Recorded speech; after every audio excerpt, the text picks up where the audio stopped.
I found out that my wife is cheating on me, but she and Josh don't know that I know it. Josh, by the way, is, or was, my best friend. I know, it's a cliche. But cliches become cliches because they happen so often. I had no idea how to deal with this. The thing is, I couldn't understand why he had my wife. Don't get me wrong, my wife is definitely a beauty. She's in her 30s, and even after 2 kids, she looks damn sexy in a bikini, but his wife Carla is just as hot, if not hotter. Carla is quite tall, standing at 5 feet 7 inches, with red hair that hangs down to the middle of her back, and green eyes that seem to be able to see deep into the soul. I found out that her measurements were 36, 23, 34, and I won't deny that she turned me on. After I found out about Josh and Heather, I did nothing for several weeks, trying to decide what to do. I loved Heather and wondered if there was any way to save our marriage.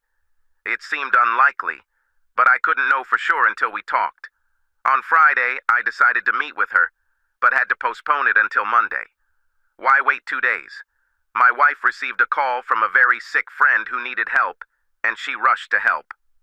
I had no doubt that if I called Josh and asked if he wanted to play golf on Saturday, Carla would come up and tell me that Josh was not at home and had gone somewhere for the weekend.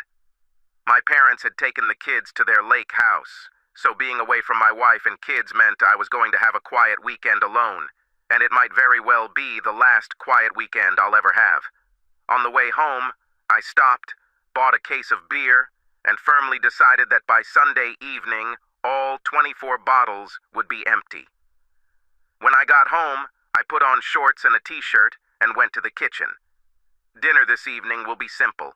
I opened a package of hot dogs and put them in a pot to boil, chopped an onion, and took a can of baked beans out of the pantry. I poured the beans into the pan, put it on the stove, and opened a second can of beer. I was rummaging through the refrigerator for mustard when the doorbell rang. I opened the door and saw Carla standing there. She was wearing a tank top but didn't seem to have a bra. She had slippers on her feet. The nipples pressed hard on the t-shirt, and I instantly became more aroused. Are you busy? Partially. I cook dinner and drink beer. Do you mind if I join? Not in the least. I could use some company, I said, stepping aside and letting her in. We went into the kitchen, and she sat down at the table. I knew she didn't drink beer, so I opened a bottle of Merlot and poured her a glass. Dinner is nothing special, I said. Hot dogs and baked beans. Quite a simple thing. Fits. The hot dogs were boiling and the beans were bubbling, so I turned off the heat, moved the pans to the cool side of the stove, and took 2 platies from the cupboard. I handed one to Carla. She cooked herself 2 hot dogs and put some beans on her plate. We sat down to eat, and I asked, "What brought you here? Do you know where Heather is?" "She went to help a sick friend." "I wonder when this happened." "When did that happen?" "This is Josh's disease.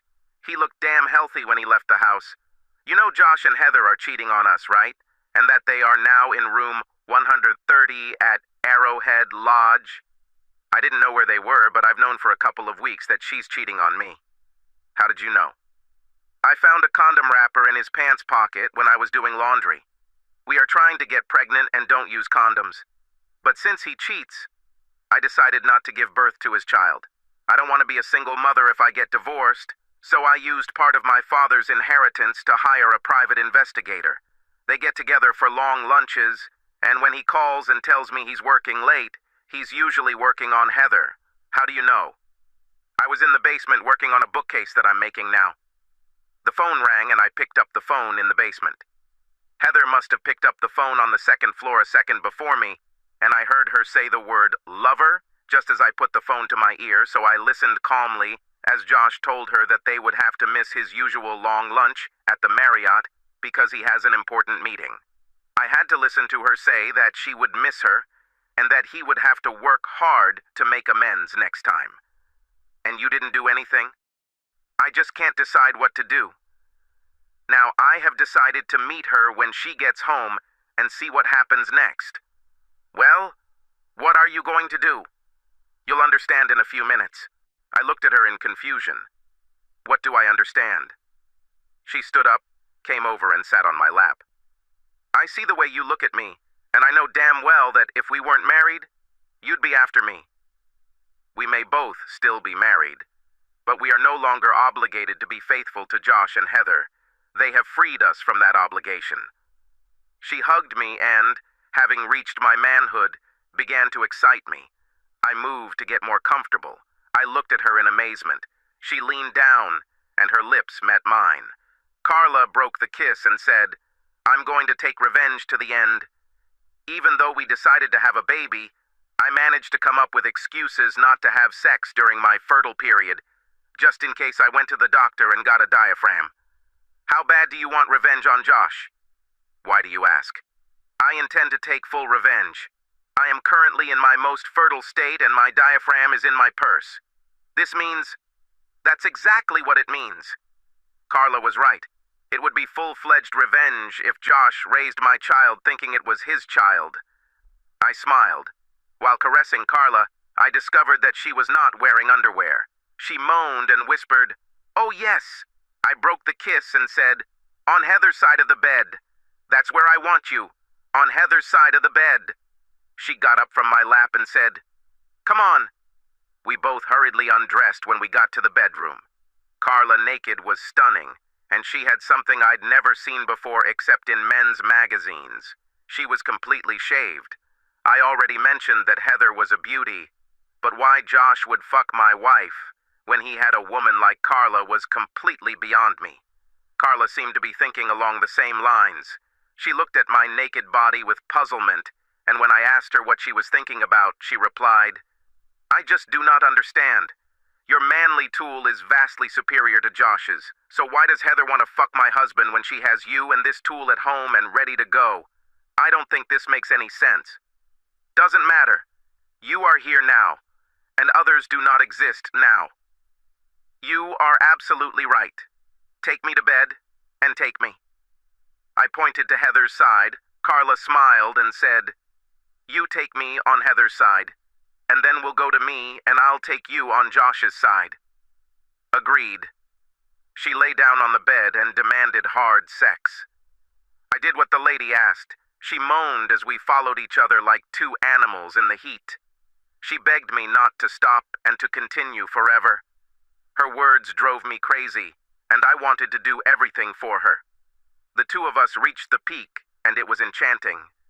We both started sweating, and I fell on the bed next to her. Carla propped herself up on her elbow and looked down at me. I cannot believe this. I just can't believe it. Heather may be having it, but she wants my husband.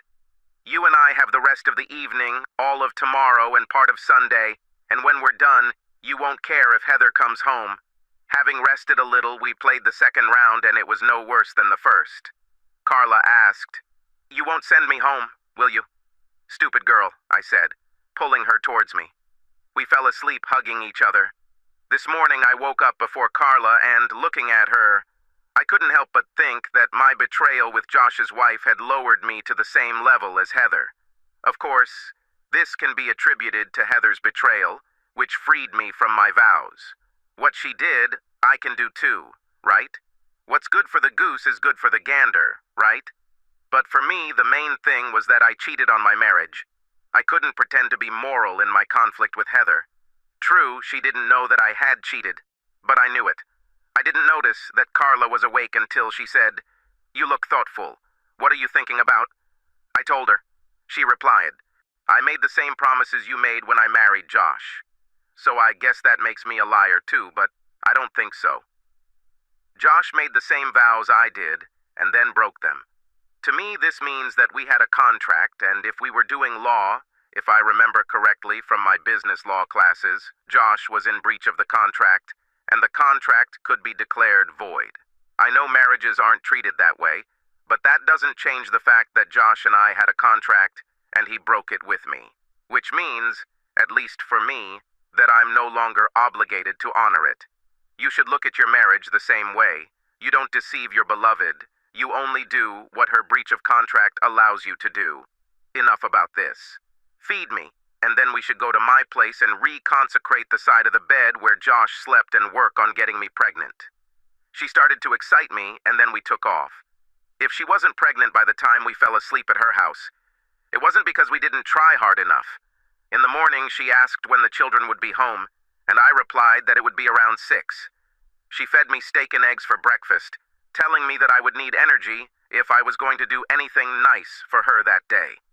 We parted ways around 4, so I could head home and be there in case my parents arrived earlier than expected. Before I returned home, Carla asked me if I had made my decision, and I admitted that I had not. Are you a good enough actor to pretend that everything is fine? I don't know. Why is this necessary? Because, in my opinion, the best revenge is to continue doing what we did over the weekend. I want to continue until I get pregnant. Besides, you have to think about your children. Divorce will tear you away from them because here, the courts always give custody to the mother. You might be able to see them every weekend, but that would only be if Heather wasn't too mad at you to find some reason for you not being able to see them. My advice is to put up with this bitch. Live as usual, except that you and I will have wild sex every chance we get. I doubt it, Carla. Sooner or later the traitors will be caught. If they catch us, it will reduce our chances of maintaining a high level in any conflicts. We caught them because of stupid mistakes. You found out about Heather because they were both stupid enough to use home phones to communicate. I found out about this because Josh was so sloppy that he brought the evidence home in his pants pocket. We will not give this kind of chance. We'll buy a couple of track phones at Walmart and use them to keep in touch.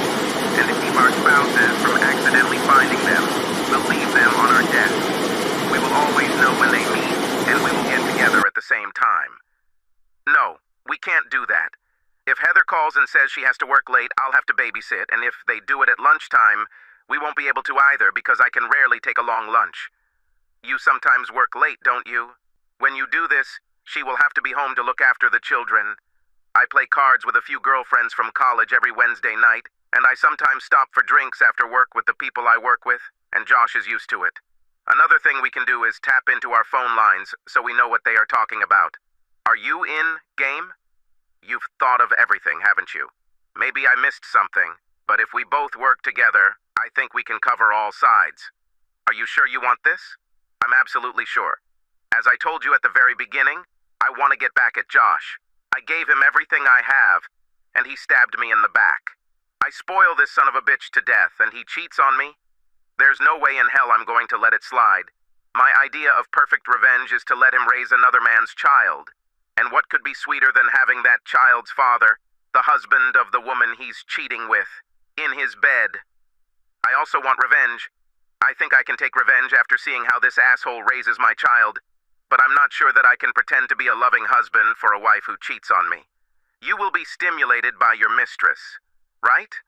Over the last 48 hours, you seem to have really enjoyed what I gave you. You can have as much sex as you want, at any time and for as long as you want me. You know that such an offer is damn hard to refuse. I certainly hope so, and that's not all. Josh wants 2 kids, a boy and a girl, and I want them both to have the same dad. What if the first child is a girl? I know he will want a son. Are you ready to keep trying? Yes, until we get caught. We just have to make sure that doesn't happen. Yes, and one last thing. Can you act naturally around Josh? It will be hard not to grin knowing that I will try my best to give him a child to raise, but I think I can handle it. I think I'll stay after work with the girls on Tuesday. What a coincidence. On Tuesday I will work late. My parents dropped the kids off at 6:30 and said they hadn't eaten yet, so I took them to Mickey's and wasn't surprised when they said they wanted a Happy Meal. After we ate and came home, Heather asked where we were and said sharply, "Why didn't you call me and ask if I wanted to have dinner with you?" You didn't tell me when you'd be back. You didn't call me on my cell phone and didn't say that you were back, I answered just as sharply. She gave me an angry look and went to greet the children. While Heather put the kids to bed, I started looking into it. I learned how to tap a phone line using a voice recorder and decided to buy 1 or 2 on the way home from work the next day. I would buy 2 to bet not only on my line, but also on Josh's line. I'll have to call Carla and make an arrangement. I noticed that Heather didn't shower before bed. She may have showered before returning home, but then again, perhaps she didn't. When Heather went to bed, I cited an upset stomach and told her that maybe we could have sex the next day. On Monday at 3:20, my secretary told me that Mrs. Carla Marvis wanted to see me, and I asked Shelley to let Carla in. Carla came in, closed the door behind her, came up to me and kissed me. It's a pity that your secretary is sitting outside your door. If she weren't there, I would have locked the door and you could have had me right here on your desk. If you can wait 10 minutes, she'll go home at 3:30. Wow, I was just kidding, but I can easily kill 10 minutes. She opened her purse, took out her cell phone, handed it to me and said that she had already written down her number in it. The plan for tomorrow is this. At lunchtime, I'll run to the Marriott and rent a room. I chose the Marriott because to get to the rooms you have to go inside and walk down a hallway. No outside doors, so anyone could see us coming in. I'll call you and give you the room number. I'll finish work at 4:30 and go straight to my room. When you get there, go to a bar and have a drink. And if anyone there recognizes and sees you, they will think that you just stopped for a drink on the way home. After drinking, you come to the room where I will wait for you. So how? Sounds like a great plan. On the way home, I'll pick up what we need to tap our phones. When will it be convenient for me to come and do this? It's already been done. I went online and found out how to do it, and there is a voice recorder I can use. At that moment, Shelley stuck her head through the door and said, "I'm leaving. See you in the morning." When the door closed, Carla stood up to lock the door. It was quick, no-frills sex, and we both reached our peak. She said, "This will keep me going until tomorrow, but you better come back prepared for a long and energetic evening. Maybe you should take some vitamins." On the way home, I stopped at a radio station and bought 2 tape recorders and 6 extra cassettes.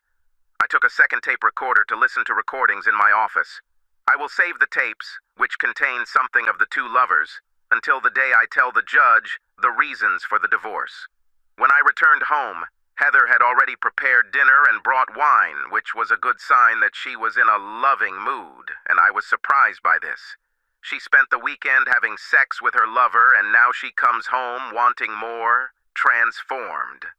Was she a nymphomaniac, or was she simply enjoying her ignorant, as it seemed to her, husband after being with her lover? Maybe someday I will find the answer to this question. Sex with Heather was always good, and she loved doing it all. If Carla was being honest, and not just playing to my ego when she said I was bigger than Josh, I have to wonder what he had that Heather thought I lacked. Another question that I may someday get an answer to. When dinner was over, and the kids were parked in front of the electronic nanny, Heather said, "You know you have work tonight, right?" About? And why is this? You need to make up for what you missed last night. I will do everything in my power. You are always amazing, my love. I wanted to say, then why are you cheating on me with Josh? But remained silent. While Heather read to the children, I went down to the basement, found where the phone line was, went into it, and connected the recording. Heather doesn't leave for work until an hour after I do, and I think that's when she and Josh will talk. I could be wrong about this. Heather had a cell phone, and of course they could talk on her work phone while she was at work. I was betting that the call I overheard was a sign that they were talking while she was home. We did it 3 times that night, which was a rare occurrence for us. We had sex 3 or 4 times a week, but usually only peaked once, although sometimes twice. Here's another thing to think about. The warning bell rang just after we finished our 3rd time. We were lying next to each other when Heather said, "Have you thought about the fact that we could have another child?" "Not real," I said, wondering if this had something to do with Josh. "I'm actually toying with the idea of getting a vasectomy so you can get off the pill and we'll still be safe." "Why don't you want more?" "We gave birth to Mike and Anna so soon after the wedding that we didn't have the opportunity to go somewhere and see anything. Now we are still young enough for this when Mike and Anna become independent. Young children will rule this out. Besides, right now we need the income from your work. We will be hurt by your leaving work due to pregnancy." I had very bad thoughts running through my head. I'm sure Heather knew that Carla and Josh had decided to try for a baby. Did Heather want to get Josh's first child before Carla got him? Was there something Heather had against Carla? Or was it just Heather trying to lay claim to her lover? Either way, it made me think that I couldn't carry out Carla's plan. I think I'm going to have to leave Heather pretty damn soon. And then a very, very bad thought came into my head. Were Mike and Anna even mine? I had to find out. I fell into a very restless sleep. The next day, after a grueling session in room 202 of the Marriott Hotel, I expressed my concerns to Carla. "I can't even imagine what you should do," said Carla. "Should I talk to her about Josh now, before she gets pregnant? Of course, she may already be pregnant and getting ready to throw the baby at you. I know what I would do, but I'm not a man, and I'm not you. What would you do?" "I would just tell her that I don't want any more children, and just in case I would wear a condom until I get a vasectomy. If she does get pregnant, that's when I'll have a confrontation. I'd say we probably need a DNA test to find out if it was mine or Josh's. This should make her thrash around. If I get a vasectomy, it will ruin our revenge plan. Just don't do this until I'm pregnant. It will be a failure because I want all my children to have the same father. Maybe we'll get lucky. Maybe Heather was just feeling you out. You said you didn't want to, and that would make her say no. We'll just never know until she comes up to you and tells you the rabbit died." She looked at her watch and said, "We have a couple more chances for you to make me a mother." I stopped on the way home and bought a bunch of condoms, and that night when Heather wanted sex, I pulled out one of the condoms and started putting it on. Why else is this? I decided to use them until I get a vasectomy. I really don't want any more children. Well, take it off. I hate this feeling. I'll stay on the pill and use spermicide until I can adjust to the diaphragm. This way, we will be completely safe. "You hate feeling them," I thought as I finished rolling it. Heather was a virgin when we got married, and I never used a rubber band with her. When did she realize she didn't like feeling them? And with whom? Whatever it was, it only strengthened my decision to find out about the paternity of my two children. Then I remembered that it was because Josh used rubber bands when he slept with Heather that Carla realized that Josh was cheating on her. I was still planning on getting tested. If you don't already have spermicide, I'll use the condoms I bought today. I don't have it, but I'll buy it tomorrow and make an appointment with the doctor about the diaphragm. I don't want you to have a vasectomy. I want to keep this option open in case you ever change your mind. I left the rubber band and climbed onto the bed. We had sex. After we finished it, I went to the bathroom. When I returned to the bed, Heather was lying on her side, sleeping. It was time to go down to the basement and check the tape recorder. A couple of unimportant calls and then, "Hello? Good morning, honey. Do you miss me? Of course you know. Shall we have lunch today? Yes, but I think our lunch meetings will end soon if we don't find somewhere cheaper. These motel rooms are killing my family budget. I can't keep pulling out of it. Sooner or later I won't have enough money to feed my family, and I will understand why. I'll try to think of something. On Wednesday evening, this one," and here he used obscene language, referring to Carla, "had a card party.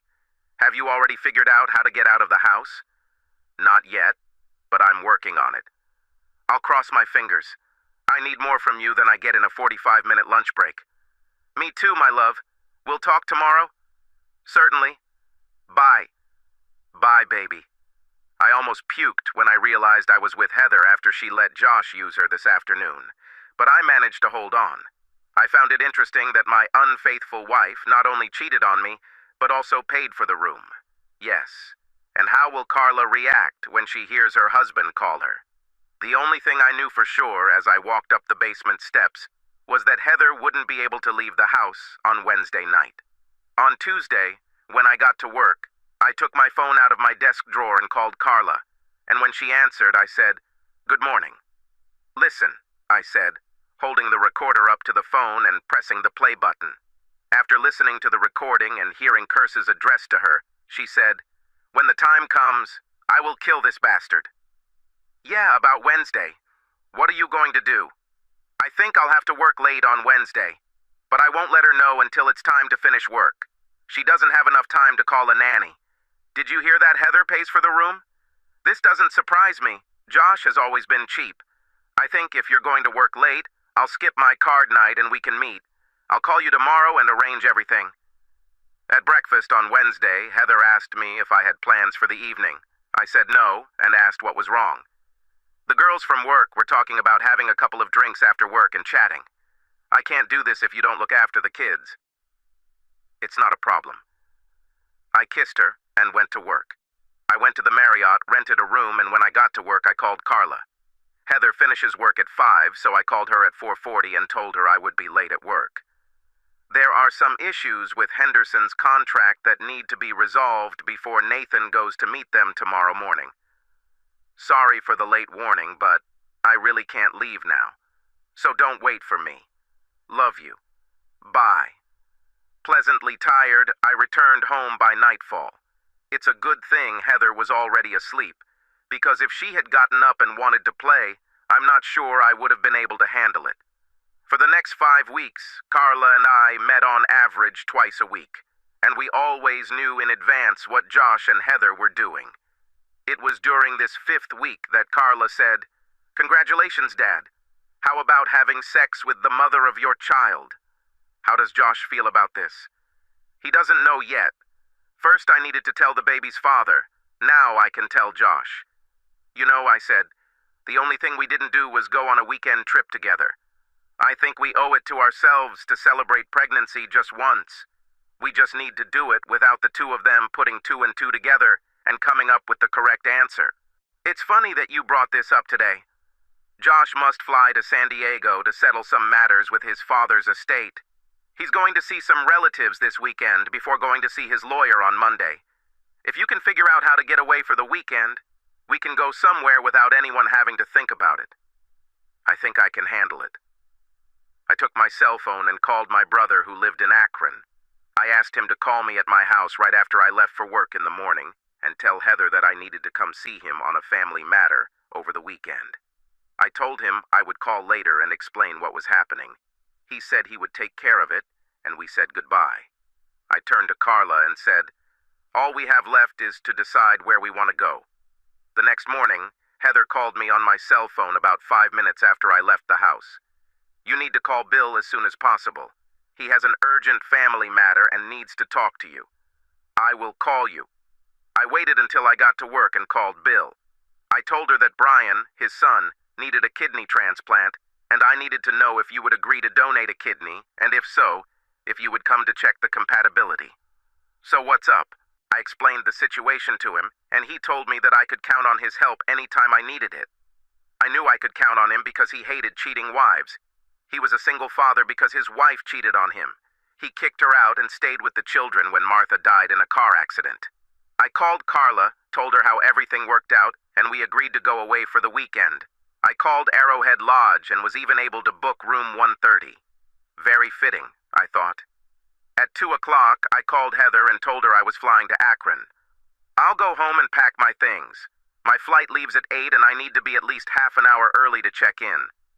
I don't want to seem selfish, but I hope your kidney doesn't work. I need you to have all your parts so that we can go all the way to old age together." Damn it, Heather. The way you say it makes me think you really love me. You better not have any doubts about this, Bob. Not a bit. If only you knew, I thought, saying goodbye and hanging up. When I got home, Heather was waiting for me in what she called her fuck me costume, naked, wearing come fuck me pumps. "Do you have time to charge me while you're away?" Since I really didn't need to rush to catch a non-existent flight, I said I had time. After sex, Heather lay on the bed, and when I got dressed, she said, "On the phone you spoke as if you doubted that I loved you." "Just kidding, baby. I know very well how much you love me." "Yes, of course, you can see it every time you cheat on me with Josh," I thought. "I don't want you to ever doubt that love. Never." The weekend with Carla was grueling. We make love and go to bed. We wake up in the morning, make love, and then go to breakfast. We return to the room and make love until lunch. We'll eat, and then we'll go back to the room and make love. We go out to sit by the pool for a while, and then come back and make love. Let's go out to dinner, have a few drinks and dance, and then make love again. Repeat the next day, and then again on Monday morning. We promised each other we would do it again, and then headed home. When I got home, Heather was at work, so I went down to the basement and checked the tape recorder. First, Bill called on Friday morning. A couple of minutes after she hung up, Josh called her. "Have you figured out how to free yourself for the weekend? I would love to spend a couple of days with you without interruption." "No, Josh. I couldn't come up with anything, and the truth is that I don't want to come up with anything." "What's the matter?" "Why? You know, I felt guilty for what I was doing. I love Bob, and he deserves better than to have a cheating wife. I was going to tell you it's over. I need to devote myself to Bob." "Come on, Heather, you've been making love to me for almost a year now. How could you do this if you love him as much as you say? First of all, I need to correct you. I've never made love to you. I had sex with you, but I never made love to you. The only man I make love to is Bob." "Bullshit!" "No, Josh, it's not bullshit. I love this man and try to show him that I love him every chance I get. If you love him so much, then why are you sleeping with me?" Excitement about it.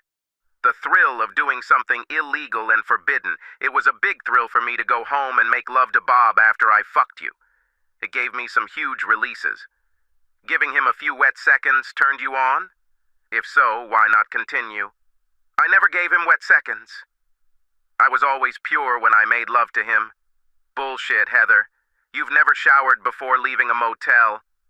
I keep a travel bag at work, and it contains everything I need for a shower.